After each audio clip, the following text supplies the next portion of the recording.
Hi అండి, welcome to my channel. ఎలా ఉన్నారు? అందరూ బాగున్నారు కదా? సో ఈ వీడియోలో నేను చూపించబోయేది ఏంటంటే చేపల కూర ఎలా చేసుకోవాలో. అసలు ఎవ్వరు రాని వాళ్ళు కూడా ఈజీగా చేసుకోవచ్చు. ఏమేం కావాలో చూపిస్తాను. వీటికి మాత్రం అన్నీ ఫ్రెష్గానే మనము మసాలాలు ప్రిపేర్ చేసుకోవాలండి. ఇది 3 kgs ఉంది ఫిష్.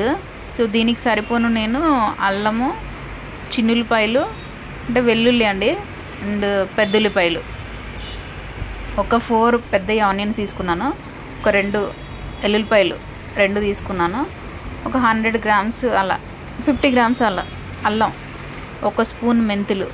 ఈ మెంతులు ఎందుకంటే ఈ కూర ఉడికిన తర్వాత మీకే తెలుస్తుంది. ఒక గుప్పెడు ధనియాలు తీసుకోండి. ఈ ధనియాలు దేనికోసం అంటే నీచు వాసన రాకుండా ఉంటుంది, చక్కగా గ్రేవీ ప్రిపేర్ అవుతుంది అనమాట. సో దానికోసము ఒక గుప్పెడు తీసుకోండి. అరచేయి ఉంటుంది కదా, దాంతోనే ఒక గుప్పెడు తీసుకోండి. అంటే దానికి మనకి గ్రేవీకి సరిపోను అనమాట. నేను 3 kgs తీసుకున్నా కదా ఫిష్, దానికోసము అది మిక్సీ పట్టి పక్కకు పెట్టేసేస్తాను. ఈ గిన్నెలో ఫిష్ కర్రీ చేసుకుంటాం కదా, సో దానికోసం అనమాట. ఆయిల్ వేడి చేసుకుని పెట్టుకుంటాం. సో ఇలా మిక్సీ పట్టిన తర్వాత ఇలా చక్కగా పేస్ట్ లాగా అవుతుందండి. చూడండి, ఆయిల్ వేడైన తర్వాత ఈ పేస్ట్ అంతా ఆయిల్లో ఫ్రై చేసుకోవాలి. చక్కగా పచ్చివాసన పోయేలాగా అంతా వేయించుకోవాలి. అసలు చేపల కూర తింటుంటే అసలు ఇక మీరు మామూలుగా ఉండదు అనుకోండి. ఇలా మాత్రం తప్పకుండా ఒకసారి ట్రై చేయండి. ఇలా వేగిన తర్వాత చక్కగా దీంట్లోనే ఉప్పు సరిపోను వేసుకోండి అండి, మీకు సరిపోను. నేనంటే ఎక్కువ తీసుకున్నా కదా క్వాంటిటీ, దానికోసం వేస్తున్నాను అనమాట. పసుపు వేసాను, ఒక 2 స్పూన్స్, ఒక 2 స్పూన్స్ పసుపు, ఉప్పు వేసి బాగా కలపాలి. చక్కగా ప్రిపేర్ అవుతుంది గ్రేవీ, చక్కగా ఫ్రై అయిపోతుంది. దీంట్లోనే కారం కూడా వేసుకుందాము, కారం కూడా యాడ్ చేస్తాను. అన్నీ వేయించి పక్కన పెట్టుకుందాము.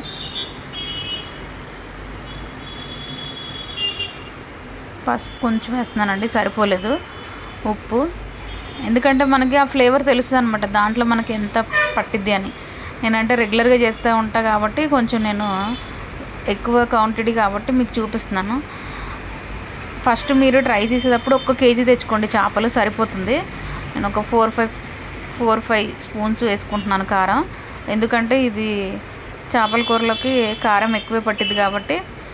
సో ఇంకా గ్రేవీ కూడా మనం ప్రిపేర్ చేసుకుంటున్నాం కదా ఎక్కువగా, సో దానికోసం అనమాట. ఇది సరిగ్గా సరిపోతుంది అనమాట ఆ క్వాంటిటీకి, 3 kgsకి.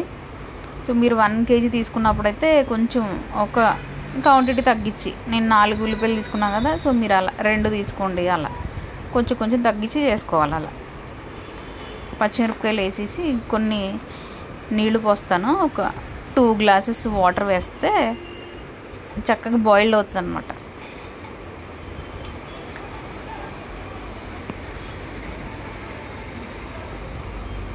చక్కగా కలుపుకోవాలి.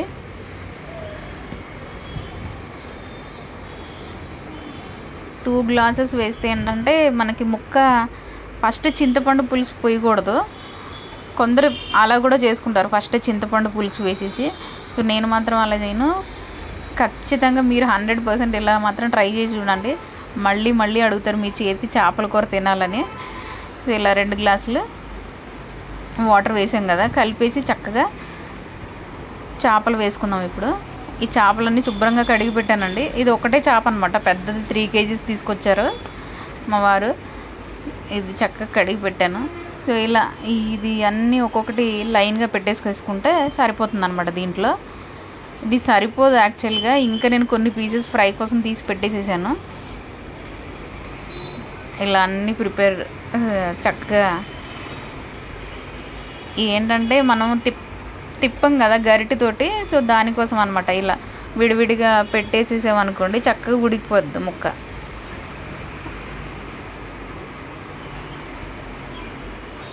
చేపలు మాత్రం చూసి తీసుకోవాలండి, అది ఎలా ఉంది ఏంటి అనేది.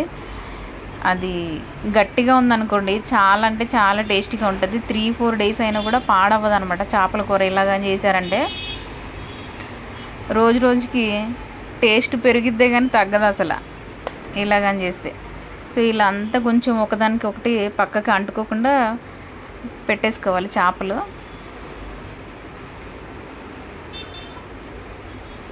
కాలుతుంది బాబోయ్.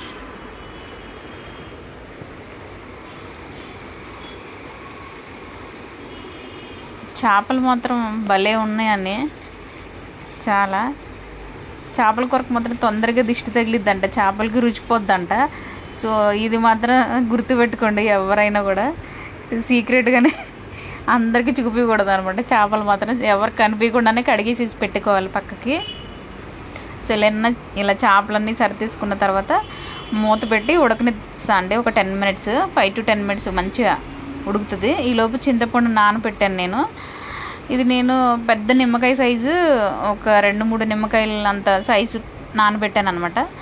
సో మీరు 1 kg చేపలకు మాత్రం 1 నిమ్మకాయ సైజు సరిపోతుంది. సో పులుపు ఎక్కువ తింటే ఎక్కువ వేసుకోవచ్చు. ఇది నానిపోయింది. ఇదంతా తీసి పులుసు పోసేస్తే ఇలా అయిపోతుంది చక్కగా. ఇంకా మూత పెట్టి ఒక 10 minutes ఉడకనిస్తే సరిపోతుందండి. చూడండి చక్కగా ఉడుకుతుంది. ఈ వాసన మాత్రం మీరు ఎంత దూరంలో ఉన్నా కూడా ఇంట్లో అక్కడ దాకా ఇల్లంతా వాసన అయిపోతుంది మంచిగా. ఇప్పుడు మూత తీసి చూద్దాము ఎక్కడ దాకా వచ్చిందో. అది చూడండి అండి, భలే ఉడుకుతుంది. అసలు చూస్తుంటేనే దాన్ని నోరూరిపోతుంది, తినేయాలనిపిస్తుంది. కొత్తిమీర పుదీనా వేసుకుని ఇంకొక 3 to 5 minutes ఉడకనిద్దాము. ఇది చల్లారిన తర్వాత అసలు చూడాలి, చాలా అంటే చాలా బాగుంటుంది టేస్ట్ కూడా. 3-4 days దాకా అస్సలు పాడవ్వదండి. ఇలా మాత్రం కంపల్సరీ ట్రై చేయండి. అసలు మీరు బయట కూరలు తెచ్చుకుంటాం కదా మనము, అది ఏది పనికిరాదు మనం చేసుకున్నట్టు. చల్లారిన తర్వాత చూడండి అసలు ఎంత బాగుందో కూర.